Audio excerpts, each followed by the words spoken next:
Welcome in to the Rockies Insider. I am your Rockies Insider, Patrick Lyons.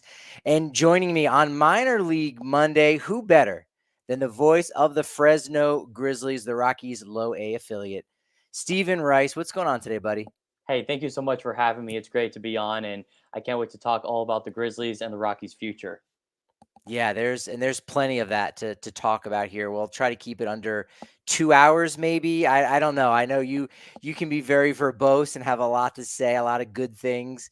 And I can't wait to get into all these prospects. 6 in the top 100 for the Rockies in their most recent MLB Pipeline. We've got to talk about the prospect that you need to know about that you don't know enough about right now, an 18-year-old guy who's right there in California, in Fresno. But I wanted to start off the show, and I know you'll be able to jump in on this conversation, giving a shout out to the excellent work that the grounds crew did at Coors Field this weekend for Todd Helton Day, making the grass look amazing with the number 17. They pressed down the grass, so it took that shape.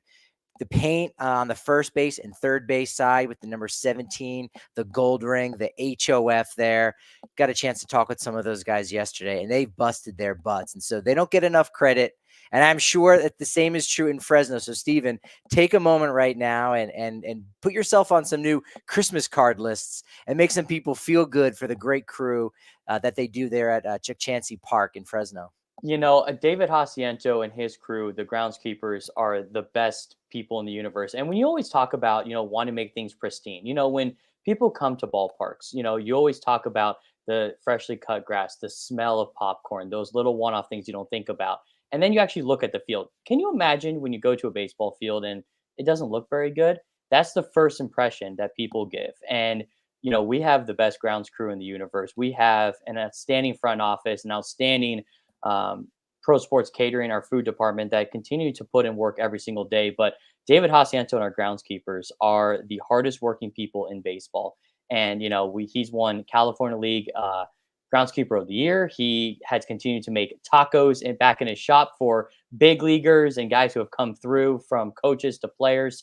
It's so amazing to see the amount of work that they do. But I think the also thing that people don't think about, it's 100+ degrees when he's doing this on all the work. Can you imagine? I mean, these guys are putting in work from the very beginning of the day to the very end. They're the last people to go home at night. And, for the work that they're able to do, it's outstanding. So you always got to give love for them. Yeah, grounds crew definitely are. That's a job, that's a position that's almost thankless, but is so necessary. Nolan Jones, it was necessary for him to come back on Sunday. Didn't get a chance to see him play, but he comes off the IL, and he talked a little bit about the experience he had in Fresno, and particularly the young guys picking his brain, saying, well, hey, how much money do you make, and what's it like when you're on the flights, and what's the food like? So he got a real kick of that. It did make me think like how valuable those rehab appearances can be for the younger players, not as much maybe in double A or in triple A, but in the low levels. And I think we've seen the Rockies start to do that a little bit more for those exact reasons. But what were you able to see with Nolan Jones? I know he's still kind of recovering from the back injury, but it's enough where he can go and be as close to 100% as possible. He looked good in a Grizzlies uniform. Oh, it was great having Nolan Jones. One of the best weeks we've had as for any rehab guy that's come through. And we've had Herman Marquez and we've had Evan Justice that have come through and rehabbed with us. But what Nolan Jones did for the week was he changed the mindset of our entire team. At that point when he showed up, our team was going through a little of a lull. And he came through and was able to show what it takes to be a big leaguer. What he does in his pregame workouts, from the batting cages to his stretching routine to his lift after the game, how he goes about even treating the clubhouse manager, how he goes about treating fans, signing autographs, being able to be in a smiling face for people. Those little things go a long way. And it showed a lot of these players, yeah, you know what? I maybe need to change one or the two things that I maybe don't do, or I do it, but I don't do it very well. That went a long way. The team played very well with that. We won 5 out of 6 games with Nolan Jones in a Fresno Grizzlies uniform. Yes, he hit a couple home runs. Yes, he made spectacular plays. But I think with him coming in, he showed what it takes to have hard work. And our team has worked hard all year. But I think it was nice to see someone fresh that shows, hey, this is a guy who has a big league experience that can come in and really tell what it takes to get there. And I think these guys really took it to heart, really took it to passion, and they got to get to know him too. He's a genuine person, and I know he was freaked out the entire week with him and his family, and the new one that's on his, that's here, and it's amazing for him and his family to be a part of that. But he was dealing with a lot of other things, and he still was able to take time to talk to myself, to talk to other individuals, to talk to the fans, and be a part of California for a weekend. We're so grateful for what he brought, but I can't wait to see what he does for the rest of this season. The power is there, and when he was actually putting in the extra work, going after fly balls, running, taking extra bases, you could tell he wanted to push the envelope a little bit to make sure that he was feeling 100%. And the swing alone is gorgeous. I mean, you can see why the Rockies wanted to get after him from the very moment they made the trade. It makes sense why he was in the top 5 for rookie voting of the year. It's a reason why he's continued to be successful for years now in the Rockies uniform. So I'm happy that Nolan Jones was a part of California for a week. Yeah, you mentioned some of those off the field things he was going through. His birth of his daughter's had some breathing issues, and she seems to be doing a little bit better. Same thing with his fiance, but Cameron coming into the world, Nolan Jones's daughter, and he was very complimentary of the Rockies organization for looking out for him. Even when he came back on Saturday, they said, "Don't even come to the field.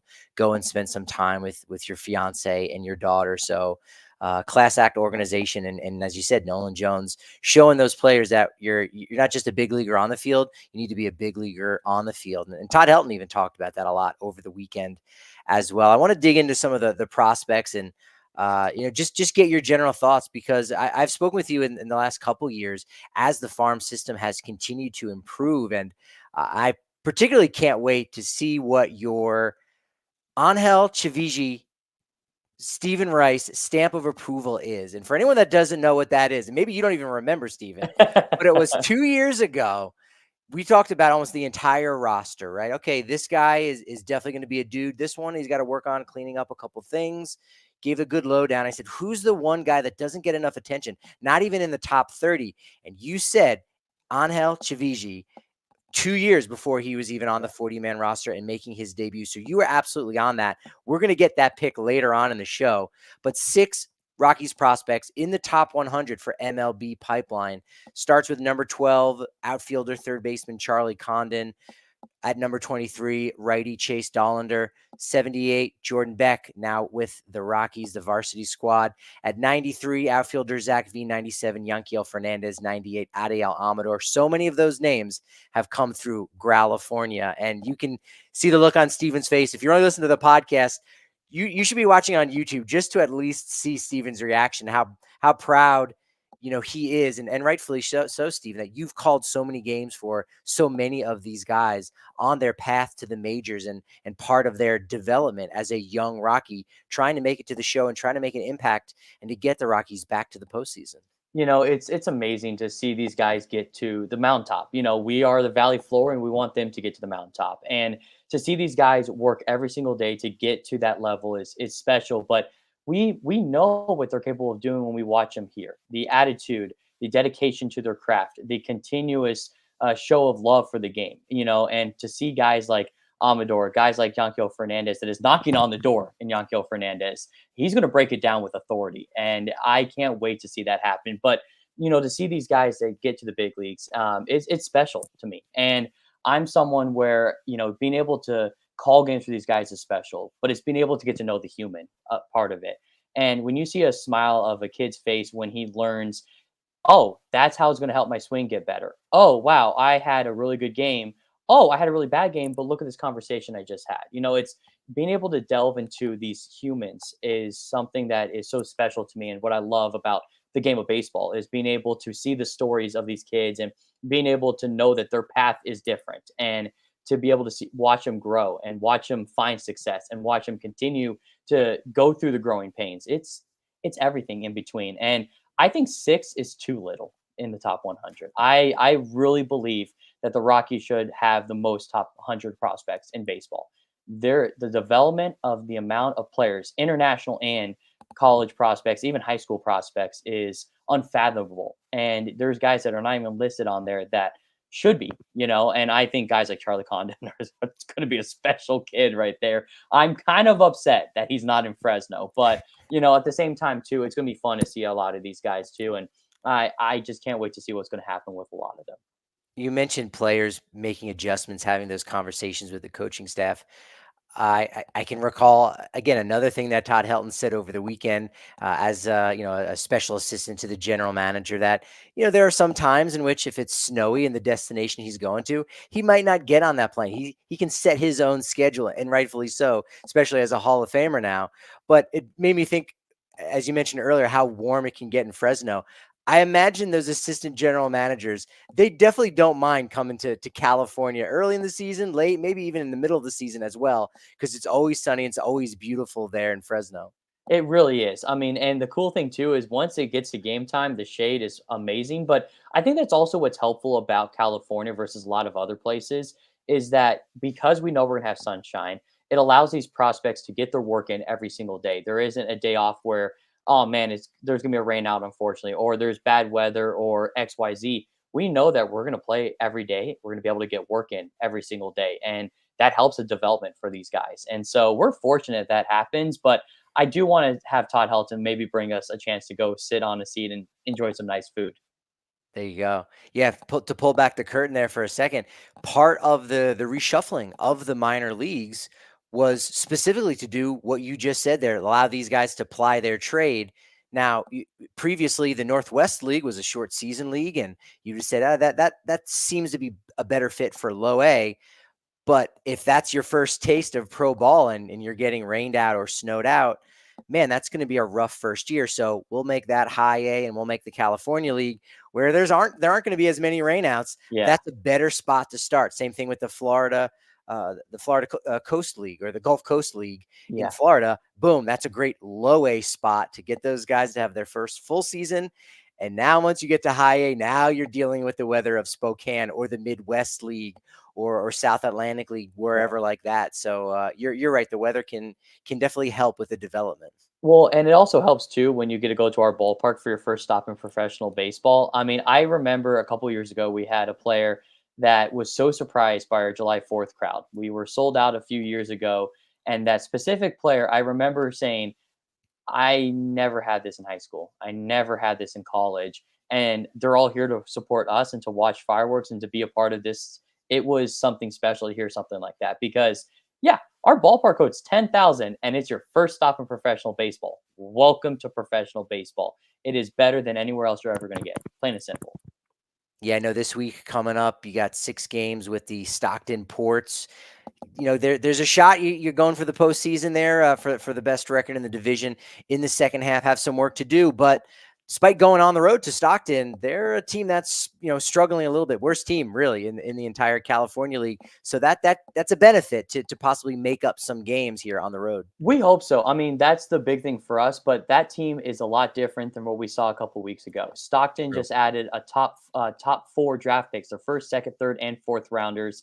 Nick Kurtz specifically has been outstanding to watch, and of course Tommy White. You can't say no to someone like that. So they have a lot of new guys in their lineup. They've been putting on really good shows offensively, but we have a job to do, and we know what's at stake, and it's must win. It doesn't matter what's going on; it's must win here on out. Being back 7 games with 18 left, we have to win every game or at least get it close enough where we have a fighting chance against San Jose in the last week of the season. I think that's the coolest thing is that it's going to come down to the last game. So if you're not watching Fresno Grizzlies baseball right now, make sure you get ready to watch our team. We have so much talent on our team, adding a lot of 2024 draft picks. We have up and coming stars that have joined us. We have guys who have outstanding seasons so far. It's a lot of fun to watch. And plus, a Steve Solis squad. Come on now. We ain't going down without a fight.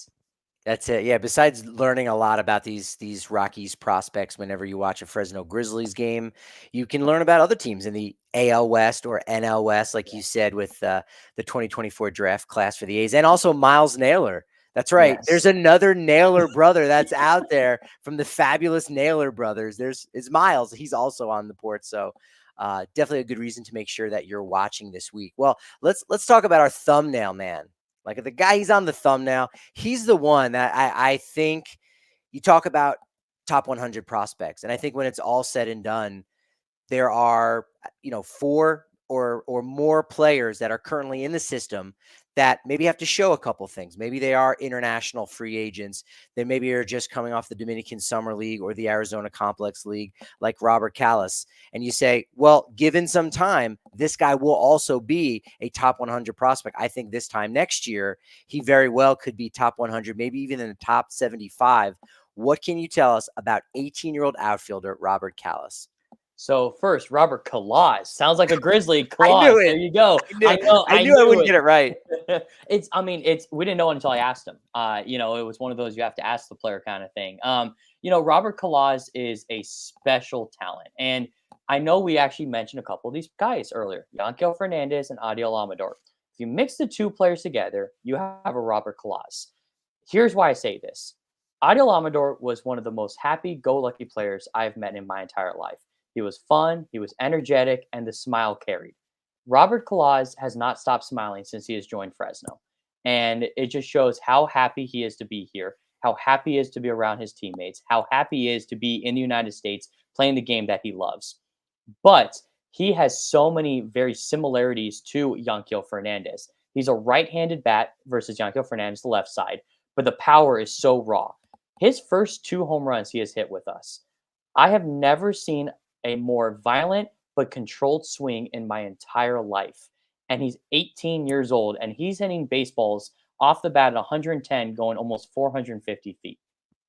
I'm sorry, when I was 18 years old, I was trying to figure out how to add 10 plus 10, not trying to figure out how I'm going to make this trot look as pretty as possible going around the bases. And Robert Calaz, that's just the offensive side. The thing that's impressed me the most is the defensive ability. Started in right field. He's played some games in center now. I've seen him at DH as well. But right field and center field, his ability to get to the baseball, it's still a work in progress. He'll get there. But the arm, the ability to pick up a baseball well, the closing speed is impressive. Yankel Fernandez had very similar stuff to that. People always talked about Yankel Fernandez's home runs and his RBI and his offense ability. And yes, that Calaz has that too. But his defense has really shown me what could be his calling card of why he's going to be able to stay in the outfield and stay relevant for the Rockies in the future. His ability to get to baseballs and the arm is something that you can't just make up. That is just all natural talent. And for him too, the one-off flaws that he has are things that you can teach in development and something that will grow with maturity. And you're right, he will be in the top 100 next year. And if he isn't, we're going to have a conversation because this is a talent that's going to be calling on the doors in a couple of years. He's special. He's understanding. He needs to grow a little bit, but he's 18 years old. What do you expect? So there's a fair warning for any of the prospect pundits. If you do not put Robert Calaz in your top 100, you may just want to preemptively block at Rice Cakes 20 now on X because he's coming for you. He will be in your DMs and he will let you know what you've missed out on this 6'2", 202-pound right-handed slugger. As you said, still growing into his body, still figuring out those things, but you can't teach those raw tools. And so it's for that reason why that above average runner can probably stay in center field, and we'll kind of wait to see what happens, going forward. But as you said, the power is there, and for 18-year-olds coming out of the Dominican Summer League, it takes time for that power to develop, right? Hey, those doubles will turn into homers. He's already hitting homers, right? 2, as you said, in 11 games at Low-A Fresno, also 2 triples, a double, 3 stolen bases, and 7 RBI over 11 game. Small sample size, but a great sample, batting 293, 375 on base percentage, 561 slug. So there's a reason why he was the 24th best international amateur free agent in that January 2023 draft class, and why he got $1.7 million to sign with the Rockies. And as you said, he's had the success in Fresno, but he immediately, as soon as he comes to the mainland, he wins the Triple Crown in the Arizona Complex League. So top batting average, most home runs, most RBI in his first taste of professional ball stateside. So he is off to a great start at age 18. It's so much fun to watch him too. And the thing is too, is you said 2 triples. It should have been 3. He was safe on his 3rd triple. They called him out. So I really believe there should be an extra triple. The slugging percentage would be up a little bit, OPS. But the speed plays, and when you go from winning a Triple Crown coming over here, you can tell why he won the Triple Crown. But the swing is a little bit long at times too, but you can tell that the power is unbelievable, and his power to the opposite field has been more impressive too. He's a Mhm. little bit behind on some of the pitching here. Usually down the DSL, usually down in the complex league, you're not going to see a lot of pitchers that have an established breaking ball. Now at this level, he is seeing that for the first time, and it's new to him, but he's been able to handle it and bring the ball to right field. And that shows that he's a decent hitter. There's not a lot of guys at that level that can go, oh, I'm behind. Let me just work that way. Let me find a way to get on base. I love it. And the eye ability too is very nice. I know we talked about Nolan Jones. He was traded for Juan Brito, and Juan Brito had one of the best eyes during that time when he was with the Grizzlies.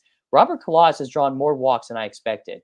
Usually you see a guy who has the home run numbers, the RBI numbers, the batting average. You're like, okay, he's going to swing a lot. No, it's very controlled, and I love it.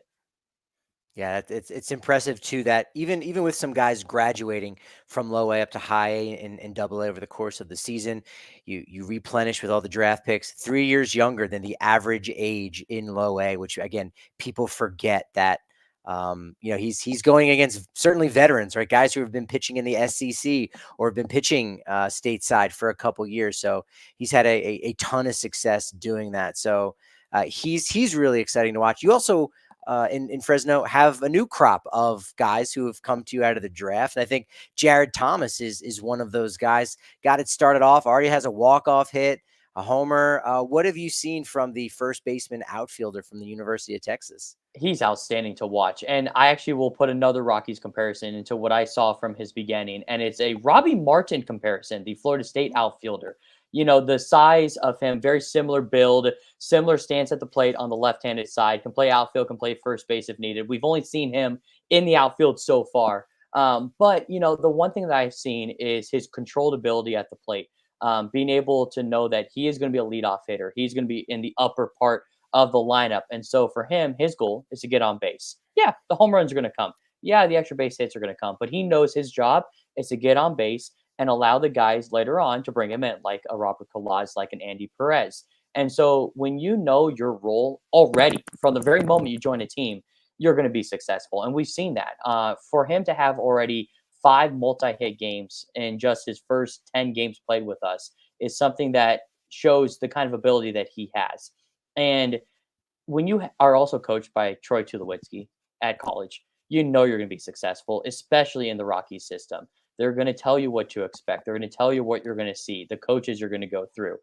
Already from the very beginning, the maturity is there. And for him, he's willing to talk and willing to ask questions. And he's already made friends. And I already know he's already talked to one of our players. They're going to work out in the offseason because they live in the same area. That goes a long way. And that doesn't happen just by just coming in, and it's just coming in and actually trying to learn and trying to get better and becoming a good teammate. The future is bright for him. The outfield is outstanding. Still, haven't seen a lot of plays made to him so far yet, but we already know we can do at the plate. And yeah, walk-off win already on your Churchansky Park debut. That's a nice start for California. That's pretty impressive. The thing I like most about Jared Thomas is that his name is easy to pronounce. Not always true with players, like you said, Yes. Robert Calaz, like you said, Claus. Okay, I think I've got that down. Angel Chivilli, everyone's still figuring that one out. You were the first one to put us on the scene for Dion Jorge. Yeah. That was one that no one's gonna have. Who else has a difficult name to pronounce so that we can kind of fix these things now so that they're ready for their Denver debut? We already know how to say their name. 2024 draft pick, 7th round, in Fidel Ulloa. Ulloa, spelled Ulloa. But if you want to talk about a most disgusting breaking ball and a work ethic that cannot be stopped, this is the guy you're going to have to watch in a couple of years. LSU product, but an amazing story. He was a really didn't receive any offers out of high school in Lodi, California. Went to San Joaquin Delta College, a small little school in Stockton, and worked his way to an SEC powerhouse, became one of the top relievers for that SEC powerhouse, and then gets selected into pro baseball and now has dominated since he's joined us. It's unbelievable to watch. But yeah, Fidel Ulloa. And it's as a broadcaster, as someone in the media, trying to pronounce names is the hardest thing. I think I had to go through about 1,000 videos to confirm that. and then had to ask him just to make sure that I was right with it.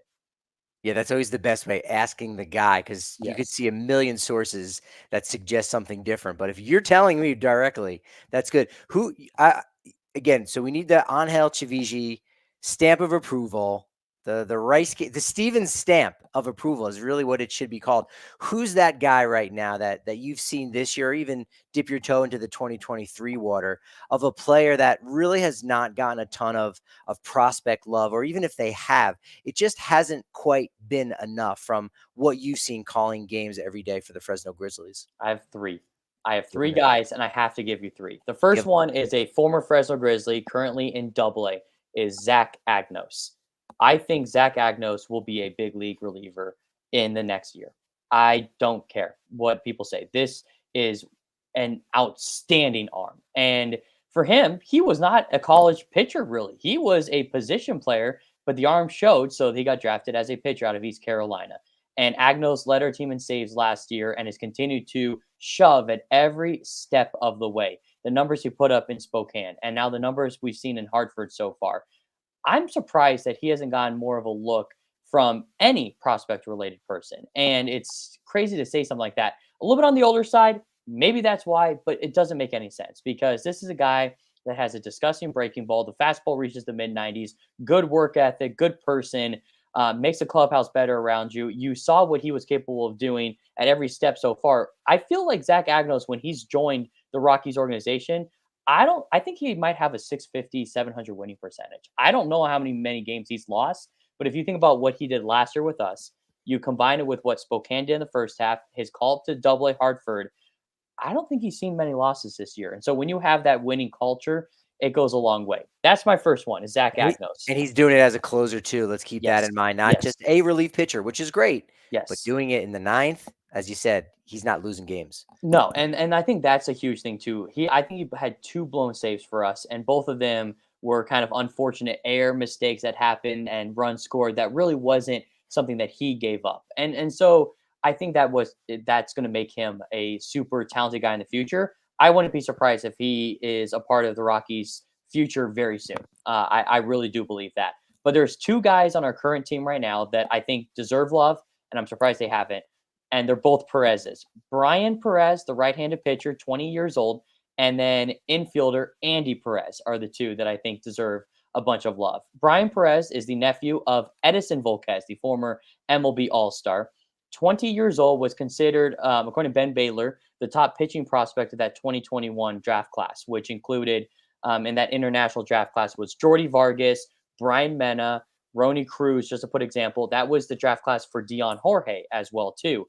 Brian Perez was considered to be the next best behind Jorge in terms of the development. And for him this year, the numbers may not show the full story. Strikeouts are his bread and butter, but a fastball between 92 to 95 that has actual movement every single time, sinking, two seam, run, it's not straight, plain and simple. A changeup and a slider that's continuing to develop every single day. Confidence on the mound, and you can see it. You can see him build confidence every time he pitches. Right now, it's considered a starter. I think long term he is a starter, but he's 20 years old and he hasn't really received reps until this year. So when he continues to get more and more reps down the line, you're going to see more and more success. A guy who's learning how to speak English because he wants to be able to fit more in the United States. So he's helping his teammates out. A guy who's continuing to listen and to develop properly. And he's become a leader to the new guys that have joined Fresno in the past couple of weeks. I think that is a big thing. He is our ace for the rest of this season. After all these call ups that we've had, Brian Perez has worked himself into the number one starter. And if Brian Perez is not maybe a number one or number two starter in high Spokane, then I don't know what exactly happened in the offseason for him. But if he continues to work well, grows, and continues to develop into his man body, is what we like to call it, then he'll be able to get better and better. And again, 20 years old, and the talent's already there. And now Andy Perez, the other Perez is, I am the biggest Andy Perez fan. I think Andy Perez is as good as Dion Jorge. And I truly believe that. And the reason why I say this, Andy Perez, the work that he put in the offseason was better than any single player in minor league baseball. And no one has any idea. Last year, Andy Perez had 2 home runs. He batted just over 200, and he was overwhelmed in his first professional season. He probably should have not been in Fresno last year. Injuries happened, so he got an opportunity. The defense was always there. The running ability was always there. In the offseason, this man put on proper muscle and proper weight, went to the weight room, got to the gym, got to workouts, and came back a different human being. You looked at him and you went, oh my goodness, you are 10 times stronger and bigger than you were last year, and you can still get stronger and bigger in that 6'3 frame. This man has turned into an elite hitter, batting just under 300, 9 home runs, 65 RBI, I believe now. He is top 5 in 7 different California League categories. And for his development from last year to this year is astronomical. And if he continues to properly train in the offseason, can you imagine what he can accomplish next year? He's been a reliable guy every single game. He's going to lead our team in games played again this year. I think he's had maybe 1 day off, maybe 2 days off, but he continues to hit the baseball. He is currently riding a 16-game hit streak, his second hit streak of over 16 games this year. And we're in the month of August, where it's supposed to be the dog days. Andy Perez is going to be a big leaguer. And I will say that right now, and I will die by the sword if he isn't. Yeah, left-handed hitting middle infielder with speed. He's definitely stepped up with his success rate and stolen bases over Yes. last year, which was fine, but it's gotten Yeah. definitely even Yeah. better. And and to your point, yeah, the left-handed bat in the middle infield is solid. 109 games played already at this point. So just turned 20 out of Cuba. So he's been a name I think that the hardcores have been slightly aware of, but now they need to be even more hyped Yes. for what Andy Perez has brought to the table. So I like that you gave me three. That's I appreciate that. Yeah. What's speaking of 2023 guys that were with Fresno last year, Cole Carrick and Kyle Karros, both of Yeah. them gotten a lot more love since their Fresno debut last year. Kyle Karros, in particular, as a Northwest League MVP candidate, Yeah. probably even Northwest League MVP favorite. Yeah. What did you see out of both those guys last year? And as far as Carrick goes, how's the defense everywhere? Because he plays everywhere. Oh yeah. I mean, well, first of all, those two came up together. So they're pretty much kind of connected at the hip at this point. I think you kind of have to be when you're joining kind of at the same time with everybody. Let's start with Cole Carrick though. If you talk about a guy that can literally do anything, it's Cole Carrick. I mean, you can play him at short and you're gonna find the same success if you put him in center, if you put him behind the plates. Cole Carrick is just a talent. I mean, there's nothing that he can't do. Can hit from both sides of the plate for average, for power, for ability, for both sides of the diamond. Can play multiple positions. Can run extremely well. There is not much to his game that's missing, and I think that's something that we saw in the early parts here in Fresno. He broke a franchise record for most triples in a game. That was 25 years old. He was 21 when he did it. He wasn't even born when the record started. And I think that's what makes him so good is that when you're breaking records that you weren't even alive for when they first started, you have some talent behind. For when he was here, you just knew that he was going to get on base and make the play. It was just routine. And it was just, you didn't have to worry about what was going to happen with Cole Carrick. The strikeouts were a little bit high, but he's been able to lower that a little bit this year in terms of the strikeout rate. The walks are a little bit better than they were when he was with us, but I think he was also trying to show what he can do. And what he can do is something pretty special. Good power to everywhere. Had the lone grand slam for our team last year. A guy that really helped us down the stretch. I can't talk enough about Cole Kerrigan. I don't know long term what they want to do with him defensively, but I liked him in center field more than anything, just because we do have that plethora of the infield, and it's hard to take away what Tovar and Amador bring. And I think he has an opportunity to be a very valuable center fielder. But if you can play him anywhere, I mean, who doesn't like a utility player at the big league level? I mean, it's you see guys like uh, out in, Cattell Marte, for instance. He was a guy that played a little bit of everywhere. I mean, Nolan Jones can play a little bit of everywhere. So you can't say no to a guy like that.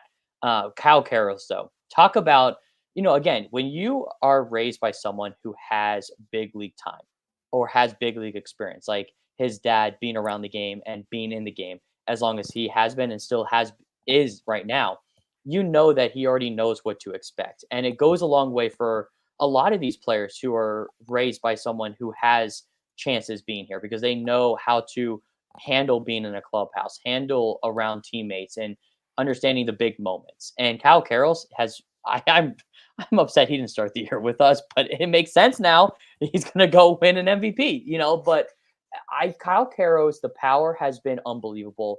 The thing that I liked the most for him though is that his defensive ability at third base was something that we saw last year, and I think that's something that you can't really take away. For him to be able to cover ground on both the left and the right side, he was more of a shortstop playing third base, and for a big body guy, that's hard to do. And I saw a good arm. I saw a great ability to stop anything, a slow roller, a tough shot down the line. He was able to make those plays. The bat is unbelievable. This is, I mean, I expected this, but I mean, it's fun to watch, and he's going to continue to grow and get stronger and stronger too. And that Spokane team is going to be very fun to watch in the postseason. It definitely is. You speak about strength, and we talked a lot about hitters. We'll have to give a little bit of love to some pitchers. Isaiah Coupe was a California League Player of the Week, and then pretty soon after that, unfortunately, placed on the IL. Any updates on his health, how he's doing when we might be able to see him back on the field? I'm hoping we can see him soon. I know he just started getting through some regimens of some throwing programs that he's going to have to do. We might see him maybe for the final week of the year. I'm not really sure. That's above my pay grade when it comes down to it. But he's still putting in the work to try to get back on the field. I know one of his goals this year was to get over 100 innings pitched, and that's something that I know he's super passionate about. I there's not a lot of guys that have 3+ breaking balls that are big league ready. And I think his changeup that has developed into a disgusting fourth pitch, his slider and his curveball are big league ready. The fastball will grow with, of course, being able to go into your man body a little bit. He's still a young man. He's still going to learn how to get into the weight room a little bit more and build that arm strength. But when you have 3 breaking balls that are already big league ready, you can imagine how successful he'll be at the next step. I think long term, Coupe could be a very good starter. I also think that he could be a very good middle reliever and pitch some long innings for you. But I also think he's a guy that, if we ever get to that point again where you don't face 3 hitters, he could be a guy that comes in just to get a double play to end the inning. That's the kind of stuff that he brings to the table. A competitor, gives us a chance to win, has the second best winning percentage on our team in terms of every time he goes out, our team wins games with him. Jace Kaminska was first. Isaiah Coupe was second. And the walk totals are down. The strikeout totals are up. Second in the California League behind Kaminska in those strikeout to walk categories. Big thank you to Ryan Zuanich, our technology assistant, on that statistic. But, this is a guy that is just so much fun to watch. And he went to Ohio State, so great college as well. Yeah, I hope he can get back on the field before the season lets out, just to give a guy a normal off season. And sort of excited to see in February. I was talking with someone just yesterday about in spring training. There's so many behind the scenes things that you see that might not be earth shattering, but you see young guys who get opportunities just to throw live batting practice, and you immediately say, "Hey, wait a minute. This guy could be a thing." The organization Yeah. really likes him. And so you talk about those off-speed offerings and you go, oh, maybe he's the next iteration of a Lucas Gilbreth, who was a starting Mhm. pitcher in A-ball. And then, you know what? There was a need at the big league level, and he could transition pretty quickly and was successful at that. You got to say, all right, well, we'll see on the backfields in Scottsdale if he's, throwing to Ryan McMahon and Chris Bryant and Nolan Jones and of that like, because it very well could be based on what he's got. What can you tell me about 2 other pitchers in Jack Mahoney and Michael Prosecki? Both those guys, again, success. Where not everyone doesn't have success in Fresno. Right. We have to make that clear. Right. It feels like that's the case, but no, we're cherry picking. There just happens to be a lot of cherries on this tree. It's a bountiful tree, Stephen. It's wonderful. I love it. And you can pit any single player and I'll tell you something great about them. That's what it's all about. But Jack Mahoney is a special talent. The South Carolina product pitched probably one of the best performances you'll ever see this year in minor league baseball. Throwing a complete game shutout was something that I don't think I'll ever see probably for the rest of my career. And if I do, it's going to be something special. But Jack Mahoney this year, what he was able to do on the field was outstanding. And I think the thing that people don't realize is the strikeout totals weren't very high as compared to an Isaiah Coupe or Brian Perez, for instance, that we mentioned. But the reason why Jack Mahoney has a repertoire that he can beat you with any pitch. So his goal and his development was being able to see how and where those pitchers are going to land, and if I can get guys to get outs weekly. Because yeah, strikeouts matter. Don't get me wrong, but you also have to figure out how to pitch in situations where you have a runners at first and third with one out, and a strikeout maybe you won't be able to cut it with a hitter at the plate. So how can you use your pitches to be able to get a double play ball, to get a weak pop up, to get a weak fly out, something that's going to be able to get that out? Jack Mahoney did it, and he figured it out every single way. Him and Ben McCabe, one of our catchers on our squad, were pretty much the perfect mesh together. And every time they went out there, you knew you were going to get 5 to 6 innings of Mahoney, of strong performances, under 3 runs. You're going to see a guy who's going to be competitive, wanting to, be in the zone. And then as soon as he's done pitching, now he's a happy-go-lucky guy, happy to be a part of baseball. And, the love that he showed to everyone in Fresno was just super special for me, and someone who won multiple awards as well, too, before getting that promotion. I hope the best for Jack. Someone that I'm super thankful to have in our life, and I can't wait to see what his future holds. That's the first guy. I know you also talked about Michael Persecki, who I think is a big leaguer. Michael Persecki will be in the big leagues in 2 years. I know he had some injury issues this past offseason, but if you want to talk about a guy who ramped up his offseason and ramped up going through the process of getting back to 100%, Michael Persecki is your answer. What he did last year in 2023 for us was unbelievable. Led the California League in almost every category, top 10 in Grizzlies franchise records, in ERA, in wins, in WHIP, it's so on and so forth.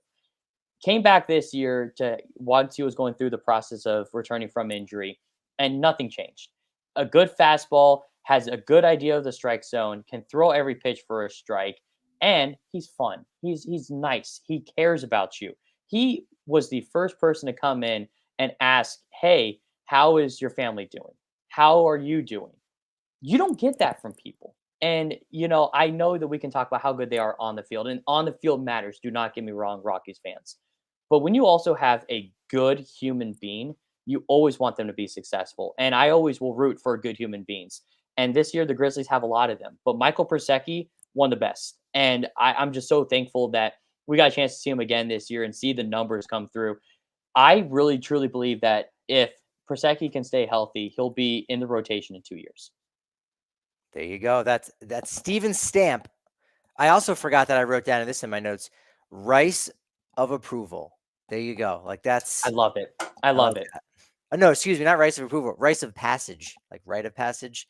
I like that. The puns are just too much. All right, so for the final couple weeks of the season, again, you're watching Fresno Grizzly games for the Rockies prospects. But Steven, you got your work ahead of you.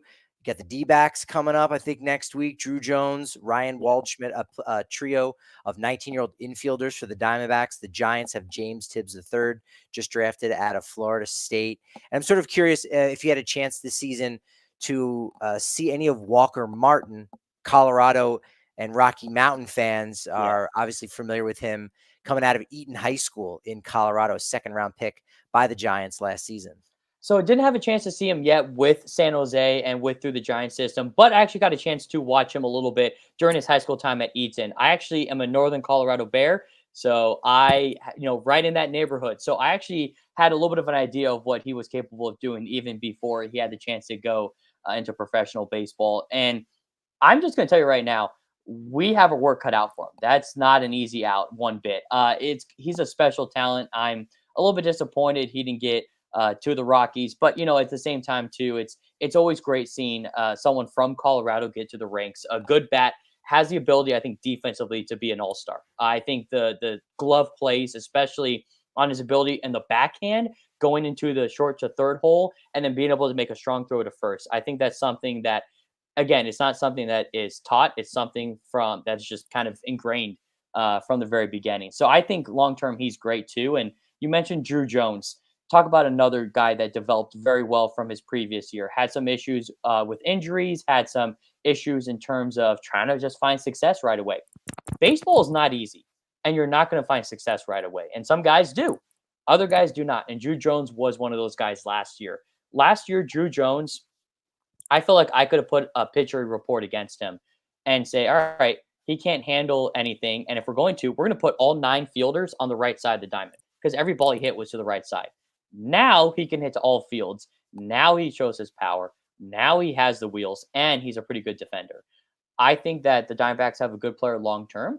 We'll see where he goes next year, and we hope that he can continue that process, but not against the Rockies. How often are you calling games looking around the stands to find the fathers of all of these players from Andrew Jones to Eric Karros? I mean, there's a million others I haven't even thought of or didn't even know existed. Maybe Edinson Volquez is checking out his family. I mean, You I know, imagine your head starts going saying, "Hey, wait a minute, that guy looks familiar." I wanted to see Eric Karros. That's the one that I saw him and I wanted to call him up to the booth and be like, "Come on, come join, come join." But my big thing is, I mean, I'm from a baseball background with my dad, and it's always cool just being able to see your parent fall in love with what you're doing. And we've had an opportunity to have had some guys come through. We were in Stockton a few weeks ago, and Cecil Fielder came through. And for me, I grew up watching Prince Fielder. My dad played against Cecil Fielder. And so to be able to say, wow, your son is insane, it's just, that was a cool moment for me. It's always just weird to think about it because, we watch these guys and now we get to see their kids be successful. And I think like any parent or anyone that is a friend of of these players, you want to see them be successful. And the moments of when my favorite moment is when you cut to a player's family when they have their first hit or their first strikeout, and you see the tears falling. It's something that is always going to help you out. And just last week, our camera crew in California caught an amazing shot after. So Fidel Ulloa, who we just mentioned, had a 1-2-3 inning with 2 strikeouts, and in between innings, our in-game host, Captain Grizzly, he found his family who were all wearing his T-shirts, and the smile on their face after that inning. I mean, you can't write stuff like that. And so that's what it's all about is these players and their families being able to enjoy the game of baseball still. And you get to live through it with now a younger version of yourself. And it's just something that's super special. And I'm still, Karos, I would love for you to join me on the air. Let me know. It's a little day trip for him. Just jump in the car, come and hang out at Fresno. Yes. Well, now you got to look up if you're what your dad's numbers were against Prince's father. So Not you good. can you They're can not hold that over. Well, they weren't good against. Yeah, Cecil just dominated against everyone. So there you go. But it's a good talking point. If you see Prince Fielder at an airport, you go, so my dad was pretty good. How about yours? Get the ball rolling, and then next thing you know, you guys are best friends. Like Absolutely. that's how these things end up happening. I want to talk to you the reason why we got you on the show here last week. Just social media things got Yeah. going, so I wanted to pick your brain on that. But last little piece of minor league news: Jaden Hill was put on the injured list on Sunday with AAA Albuquerque. Don't know the severity of the issue, but you're hoping it's something smaller than more severe, because I think he was one of those players that when rosters expand in September, he has to be protected ahead of the Rule 5 draft this winter. That probably, hey, you know what? Let's get him his cup of coffee now, get him addicted to caffeine, so he's off to the races in 2025. We'll kind of wait and see what happens about that. But we were talking last week, Diamondbacks and Rockies going head to head, and it was like, wait a minute, this feels like it's been a while. And then I looked at the calendar; it was literally 4 months before the last time that the Diamondbacks and Rockies had played one another. And on one hand, it's great to be able to play all the teams and Right. and to really not even have to think, gosh, hey, when's my next opportunity to go to Fenway Park? The Rockies might not ever go out there ever again. Now it's every 2 years. It's guaranteed. I think that is way better. But there is also something very comforting playing the same team 19 times a season in your division versus now where it is 13. So I wanted to get your opinion on this for Yeah. a guy who calls games in a league where you can only play 7 other teams. It's so crazy because the schedule comes out every year, and I love to see how the road trips are going to be. And I know the girlfriend loves to know when I'm going to be home or when I might have to leave on a Monday. When we go down to Rancho Cucamonga, we leave the day before because it's a long drive down there. So we always have to make sure figure out when we have to do laundry, so on and so forth. I'm so frustrated by the minor league scheduling, by the major league scheduling.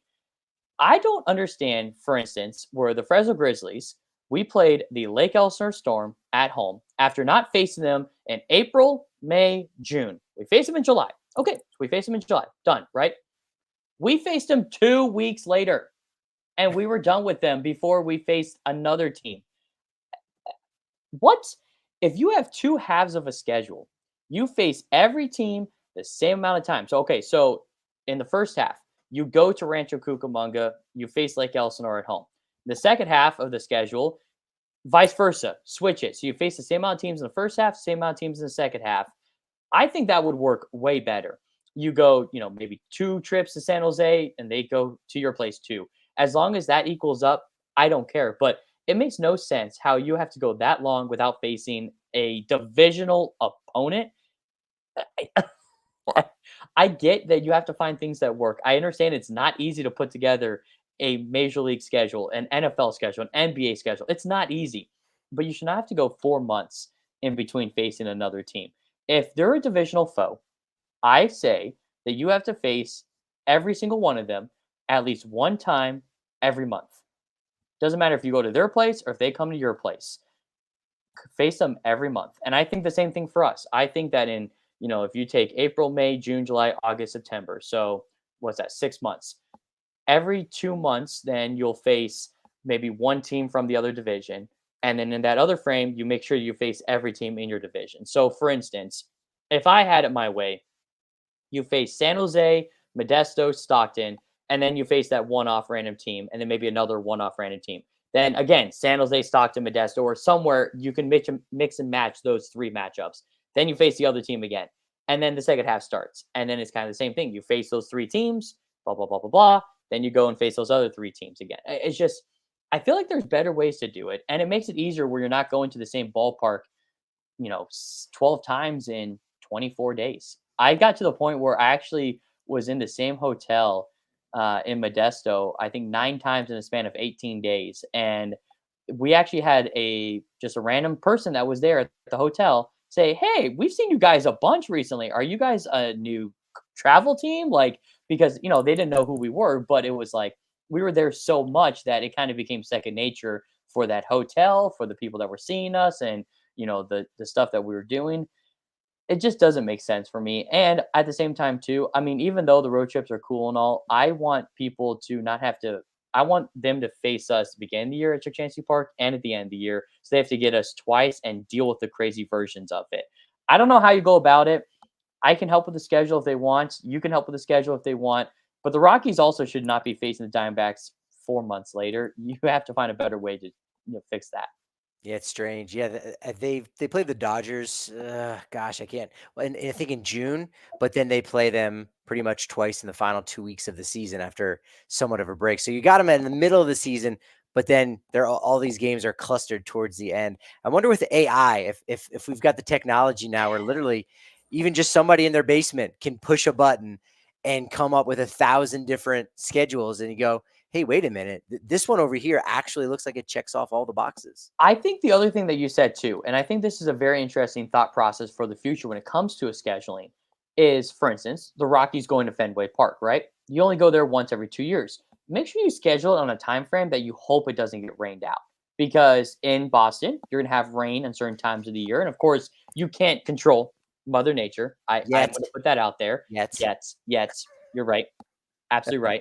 But you if you want to, you don't schedule for April or May when you know that there's going to be maybe a worse chance to have bad weather. You schedule it during the summertime where, then more people can go out and watch those games. I think that is something that would be more intriguing, and then when you do have those, you know, matchups in conference, in division, in league, you want to make sure then if you do get rained out, you can make it up later in the year. So get those divisional games out of the way with, even though it may not be the great to say, oh yeah, every year we open up with the Dodgers. But if you rain out, at least you know that you have X amount of games left with them, and you're not True. randomly coming up with time to make a double header up. I don't know many people who like double headers. I don't like double headers. So I would say if you can try to avoid doing that, I know it's better for everyone involved. And so make it where you have the ability where if something were to happen weather-wise, you can make it up later in the season. And those one-off random trips, you don't make it for the dog days of horrible weather. I shouldn't say this because this is gonna really heat you up, but I can't resist. So the Rockies and Giants, they had a scheduled doubleheader I know. I this know. year. Now next year, I think all but maybe the final game of the 2025 slate is actually against a National League team. They open in Tampa, Yep. and I already forgot who they have at home. I think maybe 4th of July is like the Angels or something like that. But they've got like a lot of American League teams. And then, so you're talking about the rainouts, and for some people that might not know, um, they've always had this, but with opening day being a Thursday, some teams are off on Friday. And you go, Yeah. what? We're just trying to get the season going. Well, if there's a rain out on Thursday, you play on Friday, to what you're saying with the weather in Boston and the Northeast and other parts of the US. So the Rockies play on Thursday, then they're off on Friday. Where are they playing? In the domed stadium in Tampa Bay and Tropicana Field, and they're off on Friday. What's happening with the I don't schedule? I don't understand that at all. I really don't understand that whole process with it. I but again, I mean, we don't make the schedule, that is what it is. I also do like, though, that you kinda said, you have your 4th of July against someone you don't face very often. That's gonna bring in more people, plain and simple, no matter who you are. It doesn't matter. If you're facing someone unique on those days, people are gonna be more excited to go to those games. I know that here in Fresno, we a couple years ago had the Rancho Cucamonga Quakes in town for our July 4th game. And there was a lot of Dodgers fans that came to watch that maybe wouldn't have had an opportunity to watch if it was another time frame. And so I think that is a very unique opportunity for a lot of teams that, hey, we've never seen this team, or hey, we really like this team. July 4th, let's go watch it. I think that's a perfect way to grow the game of baseball, is to be able to make those happen. But starting in Tampa Bay to start the year is not easy. And you're starting on the farthest East Coast, which means everything after that, you got to travel a little bit. So I've always said, if you want to do that, play Thursday, Friday, Saturday, and then Sunday, give an extra day of travel. There you go. That could work. That reminds me, there's so many things now in doing a daily podcast where I sort of think, oh, what am I going to talk about today? Okay, I can talk about the game, but there's so many things that fall through the crack, like the spring training schedule, Yeah. came out, I think, over the weekend. And one of the interesting wrinkles is the Rockies are going to have a spring training game in Fort Myers, Florida, against the Yeah. Minnesota Twins. I'm like, I Yeah. don't can't remember the last time they played, basically a spring training game. It's an exhibition, same difference. But Right. look, they're going to be in Florida a little bit early. They're going to play the Twins down there. Yeah. That's weird. That's It's weird. it's weird, but it's great. And I think that's something that I'm surprised we never had it, where the AL and the NL met more often and had Yeah. those interleague matchups. Now, of course, back in the day, it was 16-14, and you didn't really have that ability to do that. Now at 15-15, you don't have a choice. You have to have that ability. And so it does make sense to do stuff like that, but it is a little weird of how it goes about with it. I wish that I could give the schedule or have people understand how a baseball schedule is run, because it's taxing on all these guys. It doesn't matter what level you're at. Up in Spokane, when they travel to Vancouver, they got to fly. They have to go through they have to go through a whole process, showing passports, having to making sure that they're getting there in one piece. It's not for the faint of heart, and it's something that in the future you have to think about. I mean, these players, they have to live lives. When are you going to go to the store and get food? Today, when am I going to go get my beautiful monster? So it's something that I want to make sure that in the future, that they make it where it makes sense for people to do things. I know on our schedule this year, we played on Labor Day and we play on Memorial Day, but we have that Tuesday off. Makes sense why we're playing those days, but it's also frustrating because it's like, oh man, we got to play 7 days in a row, 6 on the road and then 1 at home, or vice versa. It makes it a little bit more taxing on that one specific day.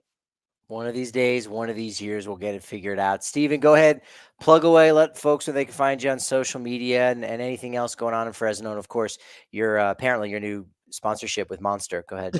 I love Monster. That's the first and foremost. So if you want to help me out there, no, follow us now. We're at Fresno Grizzlies on all social media, Facebook, Instagram, Twitter. We're also on LinkedIn. Follow myself at RiceCakes20. I'm on Instagram. I'm also on Twitter as well too. For Fresno Grizzlies games, go to FresnoGrizzlies.com, not only to buy your tickets, but also to listen to a lot of games in the future. We're down to the stretch, and your Fresno Grizzlies are trying to get to the postseason. Got to win out, and we are very excited to continue to represent the Colorado Rockies, and the years continue on, and Go Rockies and go Grizzlies. Yeah, exciting time for Fresno, exciting time for the Rockies farm system as a whole. Make sure you're following me everywhere at Patrick D. Lyons, at Patrick D. Lyons MLB, as well as now Rockies_insider. Appreciate you giving us this momentum, Steven, but unfortunately, that momentum is only as good as my next show. So, of course, I'll talk to you tomorrow.